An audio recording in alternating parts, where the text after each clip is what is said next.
सभी को नमस्कार। मैं Kapil Dangi, lecturer in chemistry at government senior secondary school Bhodki, Jhunjhunu, Rajasthan. आज जो अपने टीचिंग का टॉपिक रहेगा वो है molecularity and order of reactions, अणुसंख्यता एवं अभिक्रिया की कोटि। फिजिकल केमिस्ट्री में एक बहुत ही इंपॉर्टेंट चैप्टर है केमिकल काइनेटिक्स, रासायनिक बल गतिकी। उस रासायनिक बल गतिकी की आत्मा या फिर यूं कहें कि उसका सोल ये टॉपिक है। उस चैप्टर से रिलेटेड बहुत सारे न्यूमेरिकल्स, बहुत सारे ऑब्जेक्टिव टाइप क्वेश्चंस और अन्य प्रकार के बहुत सारे क्वेश्चंस हैं जो इस टॉपिक से विभिन्न एग्जाम्स में पूछे जाते हैं। तो आज इस टॉपिक के बारे में डिटेल में पढ़ेंगे, समझेंगे। सबसे पहले देखिएगा, अपन समझते हैं कि अभिक्रिया की मॉलिक्यूलरिटी या अणुसंख्यता क्या होती है। मॉलिक्यूलरिटी ऑफ रिएक्शन, अभिक्रिया की अणुसंख्यता।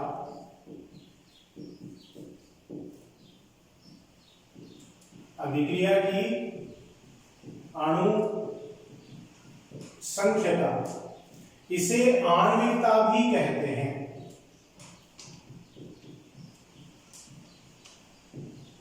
अणु संख्यता को अभिक्रिया की आणविकता भी कहा जाता है। अणु संख्यता जैसा इसका नाम है वैसा ही इसका अर्थ है। देखिए, अणु संख्यता मतलब अणुओं की संख्या, अणुओं की संख्या। यहां पर अणुओं की संख्या का तात्पर्य सिर्फ अणुओं की संख्या से नहीं है। अणुओं की संख्या की जगह परमाणुओं की संख्या भी हो सकती है, आयनों की संख्या भी हो सकती है। ये संख्या कहां से अपन प्राप्त करते हैं? तो किसी भी रासायनिक अभिक्रिया को प्रस्तुत करने के लिए उसके लिए एक रासायनिक समीकरण लिखा जाता है। उस रासायनिक समीकरण के संतुलित समीकरण में अभिकारकों के अणुओं, आयनों या परमाणुओं की जो कुल संख्या होती है उसी को अभिक्रिया की अणु संख्यता कहते हैं। मैं एक बार फिर आपके सामने दोहरा रहा हूं, किसी रासायनिक अभिक्रिया, किसी प्राथमिक रासायनिक अभिक्रिया के रस समीकरण, मितीय समीकरण मतलब संतुलित समीकरण में उपस्थित अभिकारकों के अणुओं या आयनों या परमाणुओं की कुल संख्या को ही अभिक्रिया की अणु संख्यता कहते हैं। जैसे देखिएगा, कुछ यहां पे मैं उदाहरण ले रहा हूं। अमोनियम नाइट्राइड का तापीय अपघटन,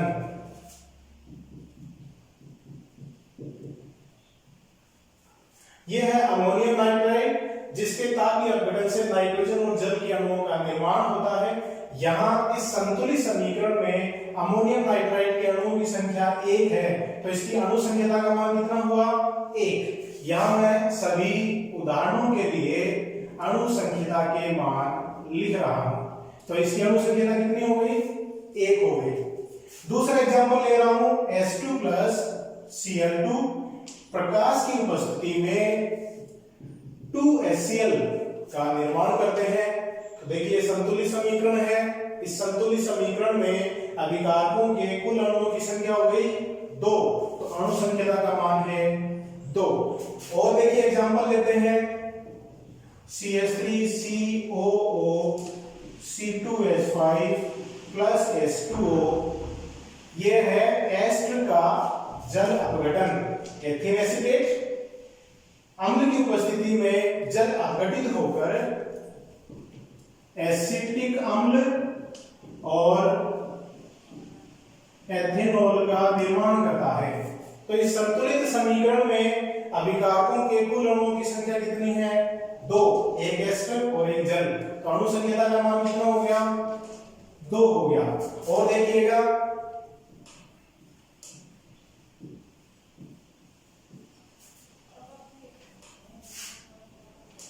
फेरिक क्लोराइड स्टेनलेस क्लोराइड के साथ क्रिया करता है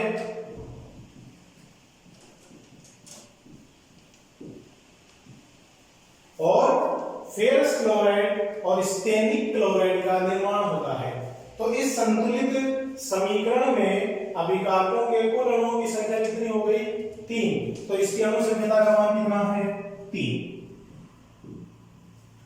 तो देखिएगा, किसी भी अभिक्रिया के संतुलित समीकरण को देखकर आप उसके अणु संख्या की गणना आसानी से कर सकते हैं। सिंपल सा अभिकारकों के अणुओं की संख्या की गणना करनी होती है।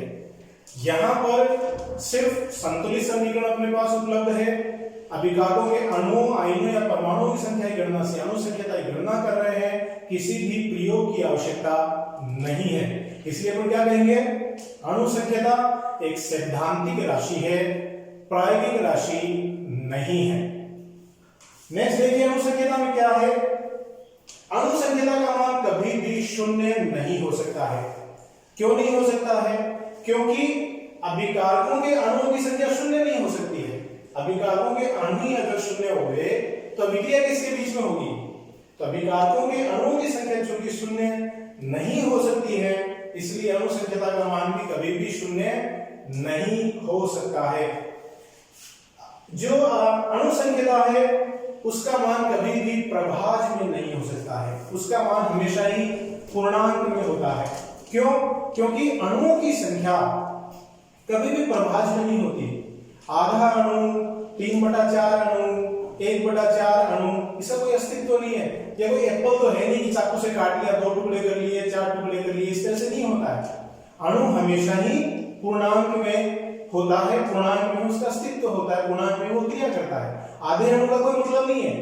तो अणु संख्या मतलब अणुओं की संख्या, परमाणुओं की संख्या, आयनों की संख्या, जो हमेशा ही पूर्णांक में पाए जाते हैं। कभी भी इनका मान प्रभाज में नहीं होता है। तो अणु संख्या सैद्धांतिक राशि है। अणु संख्या कभी भी शून्य नहीं हो सकता है। अणु संख्या है उसका मान कभी प्रभाज के रूप में नहीं हो सकता है। अणु संख्या की गणना किसी भी रासायनिक अभिक्रिया के रस समीकरण मितीय समीकरण में उपस्थित अभिकारकों के कुल अणुओं या आयनों या परमाणुओं की संख्या है, उसी को अणु संख्या कहते हैं। अब देखिए, हम बात करते हैं अभिक्रिया की कोटि, order of reaction. Order of reaction, अभिक्रिया की कोटि।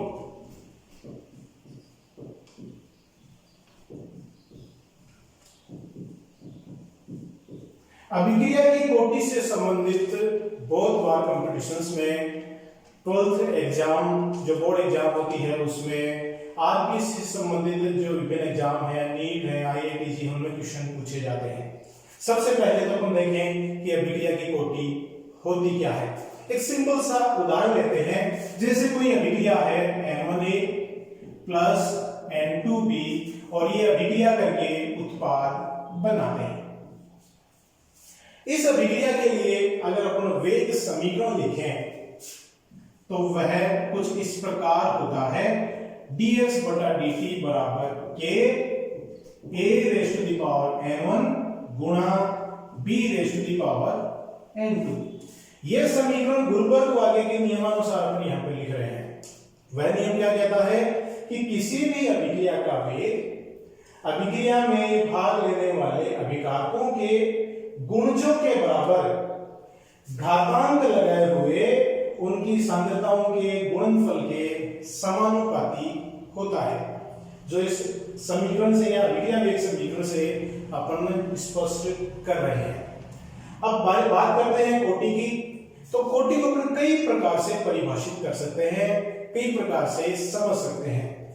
इस सामान्य से उदाहरण से देखिए अपन कोटि को किस तरह से बताएंगे कि किसी भी रासायनिक अभिक्रिया के लिए लिखे गए वेग समीकरण में अभिकारकों के सांद्रताओं के घातांकों का योग अभिक्रिया की कोटि कहलाता है।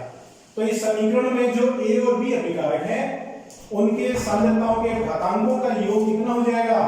N1 plus N2। ये ही अभिक्रिया की कोटि है।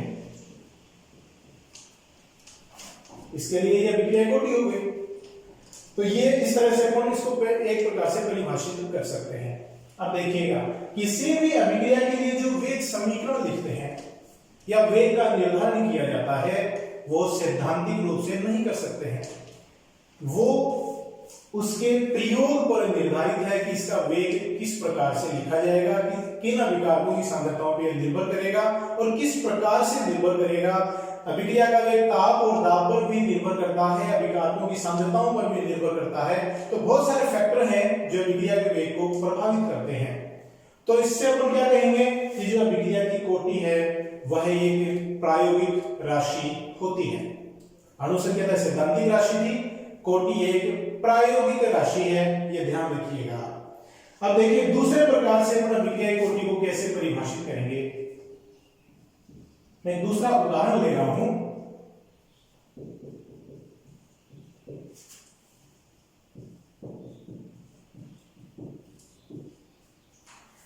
ये मैंने एक डाइनाइट्रोजन पेंटाऑक्साइड के विघटन की अभिक्रिया का उदाहरण लिया है। अब देखिए, देखने में क्या लग रहा है, इसकी कोटि 2 होनी चाहिए। क्यों? क्योंकि ज्यादातर अभिक्रियाओं के लिए क्या होता है कि अणु संख्यता और कोटि के मान बराबर ही होते हैं, लेकिन ये हमेशा एक जैसा नहीं होता है। बहुत सारी अभिक्रियाएं ऐसी भी हैं जिनके लिए अणु संख्यता और कोटि के मान अलग अलग हैं, उसके लिए कई फैक्टर काम करते हैं। इस अभिक्रिया को देखने से तो लग रहा है कि इसकी कोटि 2 होनी चाहिए, लेकिन वास्तव में इस अभिक्रिया की कोटि 1 है। वो कैसे प्राप्त हुई, वो इसकी क्रिया विधि से अपन समझते हैं। देखिएगा, यह अभिक्रिया 3 पदों में संपन्न होती है। पहले पद में N2O5 विघटित होकर, N2O5 का एक अणु विघटित होकर N2O3 प्लस O2 का निर्माण करता है। दूसरे पद में N2O3 विघटित होकर NO प्लस NO2 का निर्माण करता है। और तीसरे पद में यहां जो NO बना है वो N2O5 के दूसरे अणु पर अटैक करता है और 3NO2 बनते हैं। और इन तीनों पदों को जोड़ते हैं तो अपने पास ये पूर्ण अभिक्रिया के लिए संतुलित समीकरण प्राप्त हो जाता है। तो ये जो अभिक्रिया है वास्तव में 3 पदों में संपन्न हो रही है। इसमें जो सबसे पहला पद है वो धीमा पद है, बाकी दूसरा पद और तीसरा पद तीव्र पद होता है। अब देखिएगा, किसी भी रासायनिक अभिक्रिया के लिए आप हमेशा ध्यान रखिएगा, वे रासायनिक अभिक्रियाएं जो एक से ज्यादा पदों में संपन्न होती हैं, उनके लिए वह पद जो सबसे धीमा है वह वेग निर्धारण पद होता है। मतलब उस पद से ही अपन अभिक्रिया के लिए वेग समीकरण लिखेंगे। तो इस N2O5 के विघटन के लिए जो वेग समीकरण लिखा जाता है वो वेग समीकरण किसके लिए, किस पद से लिखेंगे? पद 1 से इस समीकरण को लिखा जाता है। तो देखिए मैं थोड़ा इधर लिख रहा हूं।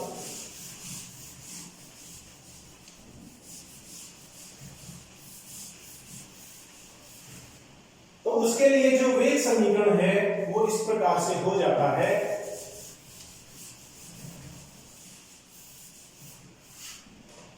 dx बटा dt बराबर k N2O5। क्यों? इस पद में विचारक है वो सिर्फ N2O5 अणु, एक अणु है, तो ये इसका वेग समीकरण आ गया। इस वेग समीकरण में N2O5 जो अभिकारक है उसकी सांद्रता घातांक कितना है? 1। तो कोटि कितनी हो गई? 1। तो इसके लिए कोटि का मान 1 हो जाता है।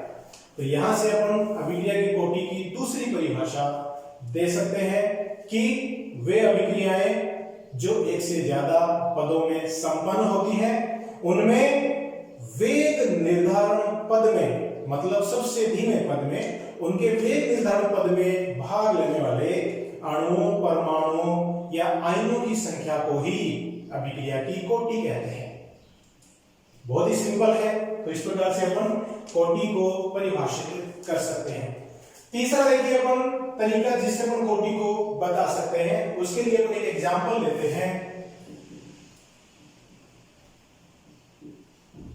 एस्टर का जल अपघटन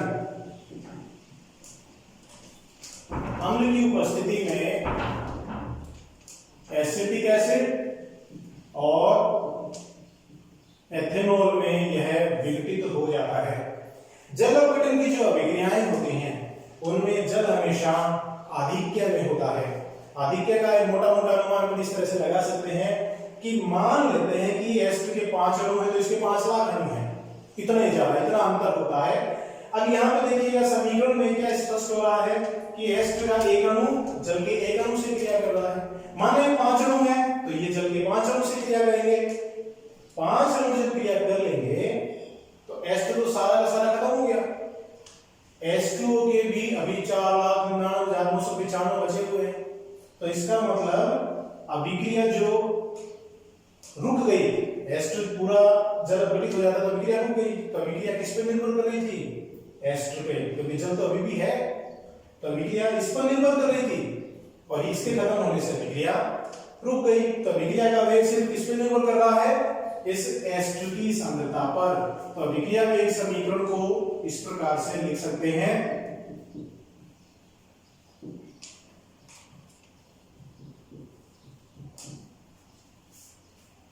इस अभिक्रिया के लिए ये वेग समीकरण हो गया जिसमें अभिक्रिया का वेग इन दो अभिकारकों में सिर्फ एस्टर की सांद्रता पर ही निर्भर कर रहा है। तो यहां से देखिए हम कोटि को कैसे परिभाषित कर सकते हैं कि किसी भी अभिक्रिया में भाग लेने वाले जितने भी अभिकारक हैं उनमें से समीकरण में उपस्थित उन अभिकारकों के अणुओं, आयनों या परमाणुओं की संख्या जिनकी सांद्रता पर या जिन पर अभिक्रिया वेग निर्भर करता है उनकी संख्या अभिक्रिया की कोटि कहलाती है। एस्टर है, इस पर ही अभिक्रिया का वेग निर्भर कर रहा है। तो समीकरण में एस्टर के अणुओं की संख्या कितनी है? 1 है, इसलिए कोटि का मान कितना हो गया? 1 हो गया। इस प्रकार से भी अपन कोटि को बता सकते हैं। एक ये देखिए बहुत इंपॉर्टेंट एग्जांपल है जो बोर्ड एग्जाम में बहुत बार पूछा गया है।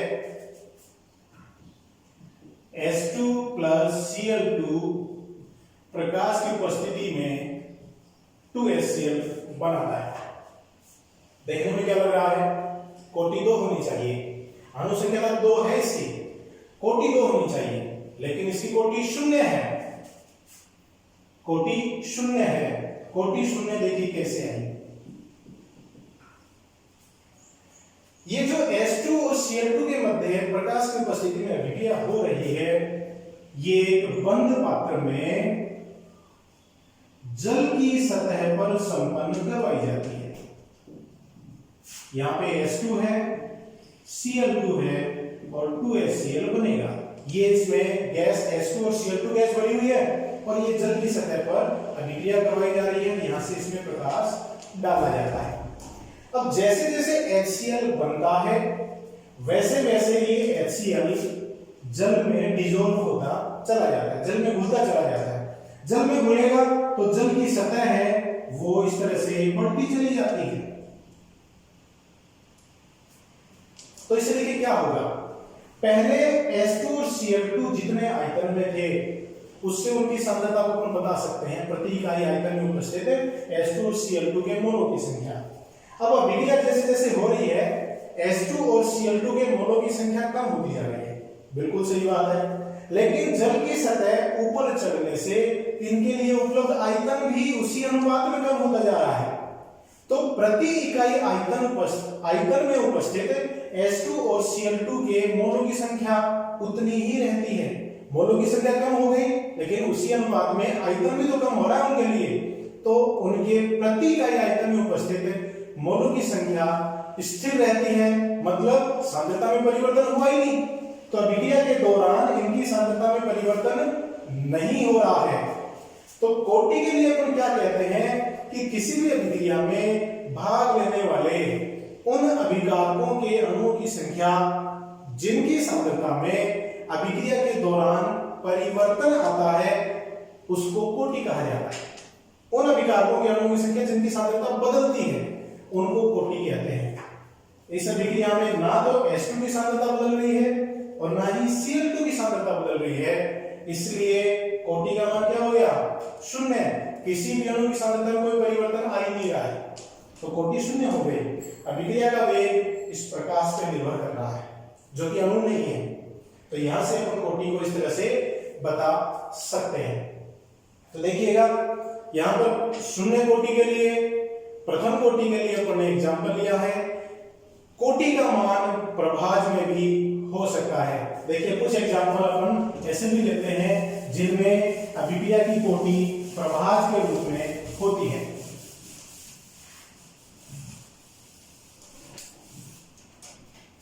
जैसे H2 plus Br2 2HBr।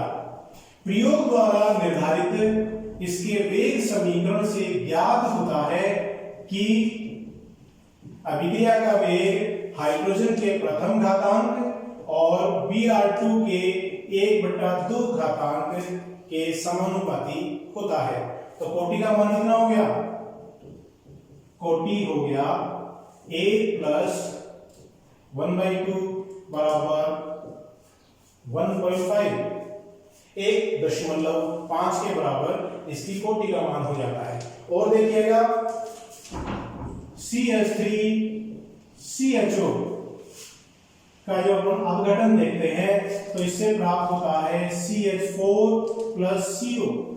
Acetaldehyde का तापीय अपघटन भी, इसमें भी अगर अपन अभिक्रिया के वेग को देखते हैं, प्रयोग द्वारा निर्धारित अभिक्रिया के वेग को देखते हैं, तो अभिक्रिया का वेग एसिटाल्डिहाइड के 1.5 घातांक के समानुपाती होता है। तो इसकी कोटि का मान क्या हो गया? 1.5। तो कोटि है वो शून्य भी हो सकती है, कोटि पूर्णांक में भी हो सकती है, कोटि प्रभाज में भी हो सकती है। तो कोटि देखिए, कोटि हमेशा प्रयोग के द्वारा ही निर्धारित की जाती है। कोटि के लिए अभिक्रिया की क्रियाविधि का ज्ञान होना जरूरी है, इसलिए वो कहेंगे कोटि है उससे अभिक्रिया की क्रियाविधि का भी ज्ञान होता है। तो देखिए ये है अभिक्रिया की कोटि।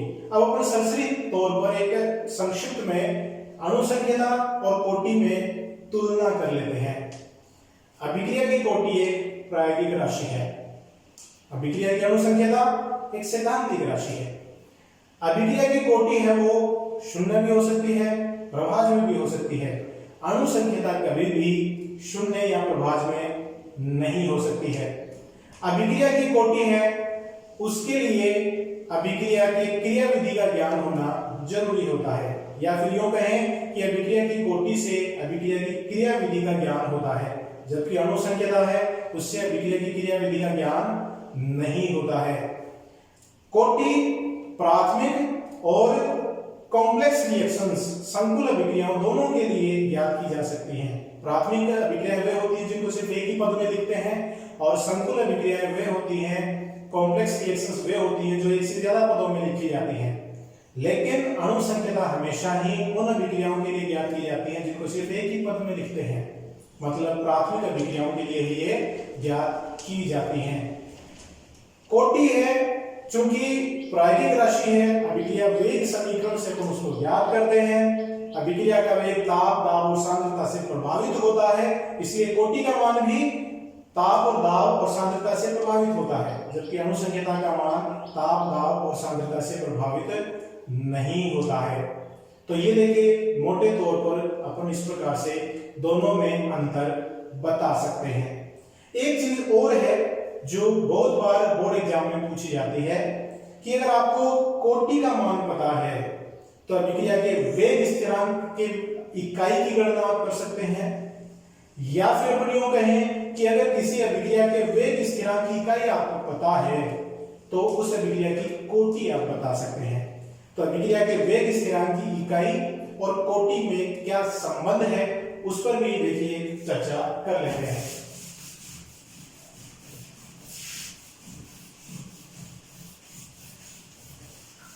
एक सामान्य सूत्र लिख रहा हूं, अभिक्रिया का वेग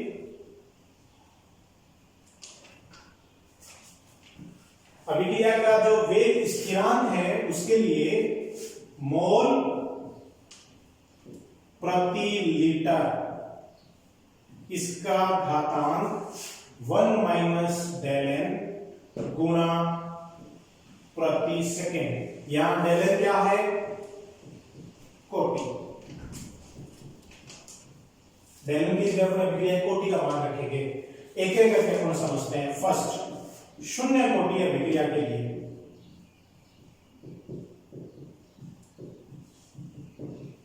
शून्य कोटि अभिक्रिया के लिए डेल एन का मान क्या हो गया? 0। ये है यहां पे वेग स्थिरांक, तो वेग स्थिरांक की इकाई हो जाती है मोल प्रति लीटर और इसका घातांक 1 माइनस 0 गुणा प्रति सेकेंड। तो 1 माइनस 0 1 रह गया, तो इसकी इकाई हो गई मोल प्रति लीटर प्रति सेकेंड। तो ये शून्य कोटि अभिक्रिया के वेग स्थिरांक की इकाई है। तो अगर आपको इसकी इकाई का पता है मोल प्रति लीटर प्रति सेकंड, तो कह सकते हैं शून्य कोटि अभिक्रिया है। या फिर कोई पूछे कि शून्य कोटि अभिक्रिया के लिए वेग स्थिरांक की इकाई क्या है, तो आप इस तरह से बता सकते हैं।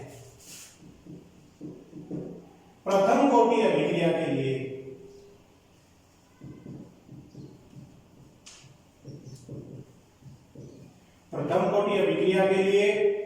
डेल एन का मान क्या हो गया? डेल एन बराबर 1। तो इसके वेग स्थिरांक की इकाई इस प्रकार से ज्ञात कर सकते हैं। यहां सूत्र में डेल एन की जगह आप क्या रखेंगे?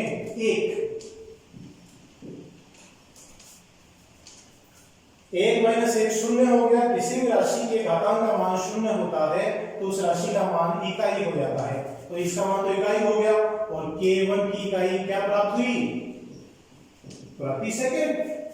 तो अगर किसी अभिक्रिया के लिए वेग स्थिरांक की इकाई प्रति सेकंड है तो आप ये बता सकते हैं कि यह प्रथम कोटि की अभिक्रिया है। और अगर वेग के स्थिरांक के लिए आपको ये दे दिया जाए कि प्रथम कोटि अभिक्रिया के लिए वेग स्थिरांक की इकाई क्या है, तो आप निकाल सकते हैं। कई बार बच्चों को कंफ्यूज करने के लिए या फिर उनको थोड़ा सा दिमाग लगाने के लिए इस प्रकार के क्वेश्चन आते हैं। बहुत लंबा चौड़ा न्यूमेरिकल दे दिया जाता है, बहुत सारे उसमें मान होते हैं, वेग स्थिरांक की इकाई दी जाती है और लास्ट में पूछा जाता है अभिक्रिया की कोटि ज्ञात कीजिए। तो उसमें देखिएगा बहुत बार तो निकालना नहीं होता है, लेकिन कई बार निकलवाने का कोई मकसद नहीं होता है। सिर्फ ये देखना होता है कि बच्चा दिमाग किधर लगा रहा है। वेग स्थिरांक की इकाई अगर प्रति सेकंड है तो आपको गणना करने की जरूरत कहाँ है? वो प्रथम कोटि है, तो उसके मान वगैरह रख के गणना करने की जरूरत ही नहीं है। तो इस प्रकार से अपन कोटि की गणना कर सकते हैं। आगे जो केमिकल काइनेटिक्स अपन डिटेल में पढ़ेंगे उसमें इससे रिलेटेड बहुत सारे न्यूमेरिकल वगैरह हैं। ये सूत्र कहां से आया उसकी गणना भी अपन करेंगे और बहुत से प्रकार के इंटरेस्टिंग न्यूमेरिकल वगैरह डेरिवेशन वगैरह हैं वो अपन देखेंगे। तो आगे के जो मेरे वीडियो है वो और भी ज्यादा इंटरेस्टिंग होंगे, तो वो भी जरूर से देखिएगा। तो घर पे रहिए, हाथ धोते रहिए, स्वस्थ रहिए और मेरे वीडियो देखते रहिए। बहुत बहुत धन्यवाद।